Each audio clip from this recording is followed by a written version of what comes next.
Welcome to the Jetski Fishing Channel. Today's show is all about how to set up your jet ski for fishing. I'm going to show you all the things you need to be able to fish successfully and of course safely. So let's have a look. So the first thing you're going to need is obviously a jet ski. I've gone with the 2012 Sea-Doo GTX 155. There's a number of different brands out there. This is the one I've chosen. The reasons I've chosen it are A, because it's reliable and it's fuel efficient.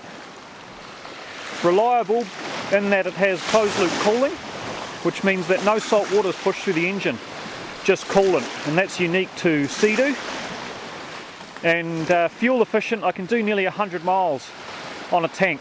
It's also got other features like intelligent brake reverse, where you can pull the handle on the left hand and that'll activate a brake while you're driving at speed, and that's also your reverse mechanism.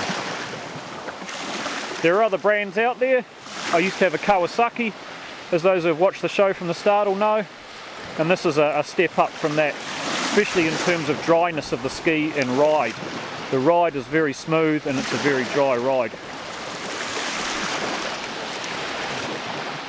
So the next thing you're going to need to go jet ski fishing is obviously your fishing setup. What I've got on the back there is a bait station from Manta Marine Stainless. It's a purpose-built cradle, stainless cradle, 316 stainless, with 7 rod holders on my one. You can see it's got a very nice strong fixing to the ski. It's never going to come off. And then at the rear, a couple of bungee cords hold it down. 7 rod holders, as I mentioned, and a purpose-built chili bin, and on the top I've fixed my soft baits. That means I don't have to go into the chili bin all the time to get them out, or into any other cupboard, because you can sometimes be getting a few out every now and then. I've also got fixed to it a knife, so I've got nice easy access to a knife if I need to icky a fish, cut a line, cut something off. I also carry a small landing net, and if I'm going for larger fish I'll carry a gaff as well. The rods I have fixed in with a stainless clip and wire.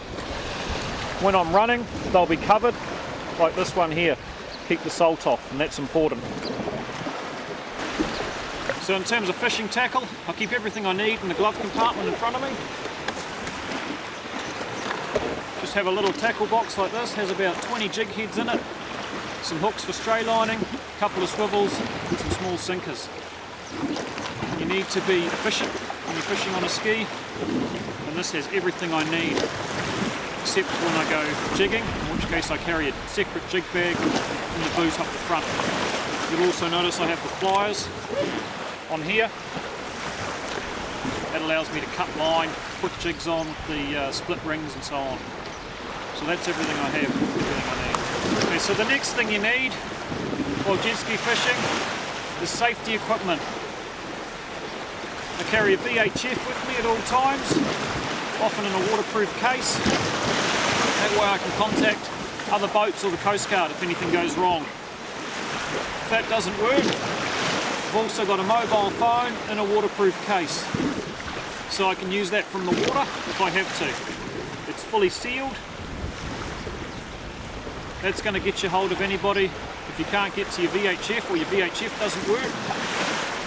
And in the event that all of that fails, I carry this. It's called a personal locator beacon. It's been supplied by RFD, and what it is, it sends out a GPS signal when it's activated and sends a signal to a rescue centre. Each unit is individually coded so they know it's me, and there'll be someone on the way to rescue me within minutes. This is a last resort because it's going to activate a full search and rescue. So if my VHF doesn't work, my phone doesn't work, and I'm in trouble, that's when I activate this. Pretty simple to activate, I'm going to show you. I've got a demo one here, so don't worry, we're not going to be activating a search and rescue.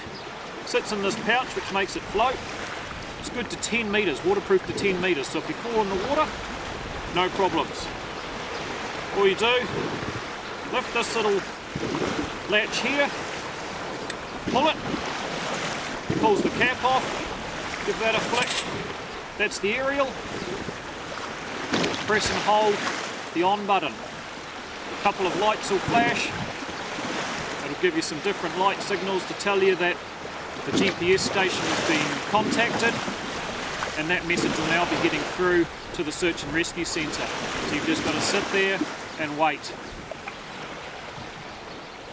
If you're going offshore, or you're going out a long way, or fishing by yourself, and I do all of those, then I recommend something like this. You can get them from RFD. Great little tool and a must-have in my opinion. So one other thing I also carry is a mini flare kit. I keep that in the glove compartment just in front of me. I'll open that up. It's a little flare kit. Contains a number of flares and a little launcher. So if ever I'm in trouble, I need to get the attention of another boat or someone on land, fly one of these on. One other bit of safety equipment that I have is a little anchor. Just wound up 20 metres of line on a roll, collapsible anchor. Pull this back, the anchor drops down, you can lock it in place. And if ever the ski won't start and I'm drifting towards rocks or something else, I can drop this over the side and give me some time to sort out whatever it is my problem is. The last thing you want to be doing is smashing on the rocks. It's fine having all the safety equipment to get hold of someone to come and rescue you, but you want to be able to stop yourself getting into too much trouble in the first place.